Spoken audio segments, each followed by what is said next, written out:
He's made a statement on his Facebook page, basically comparing children in Ontario to starving children in Africa. And the Liberals and the Progressive Conservatives have taken some exception to that. Are you aware of the posting? I'm not aware of the posting, but I'll certainly have a look at it. And look, I mean, I think the reality is that that there are people in Ontario that are suffering from the effects of poverty. We know that that's a problem here in this province that has not been addressed over the last 8 years.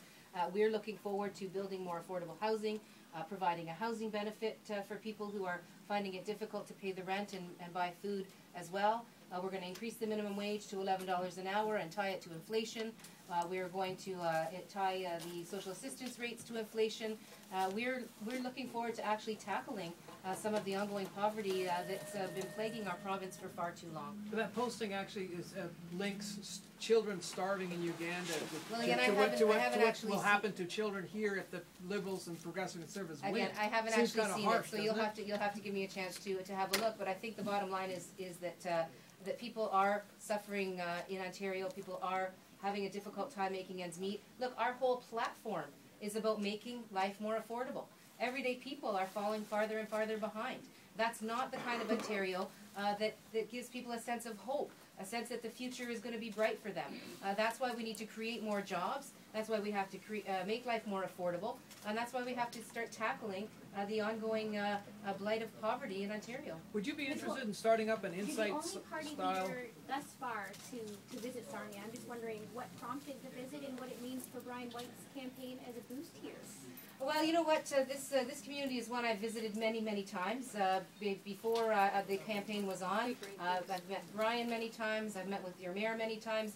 It's a community that's got some serious challenges, and I think it's important to show the people of this region that they don't have to have a government. They don't have to make a choice in this election that takes them for granted. That they know that there are people like myself, like Brian White, who are prepared to take them seriously and to bring their issues forward because we're prepared to fight for them. Would you be interested in starting up an insight-style harm reduction, safe injection site here in Ontario? Well, my understanding is that there hasn't been this kind of facility suggested by anybody at this point yet in the province. If it does come forward as a suggestion from public health or from street nurses or something of that nature, then it's a matter of sitting down and having the conversation. That's not the situation now, and if it becomes the situation, then I will have the conversation with those experts. But you will not suggest one? Not at this point, unless it's raised by, as I said, the professionals who deal with people who are addicted and people who are having drug addiction problems. I'm sorry? What are your plans for Lambton Generating Station? We have said very clearly that we want to see the phase out of coal, but we want to make sure that workers who are working in coal-fired plants are not kicked to the curb. So we would like to see a transformation, if possible, into biomass use or other kind of use. Look, we know that coal has to be phased out, but we want to make sure that we're not phasing out coal and devastating, jobs in a community.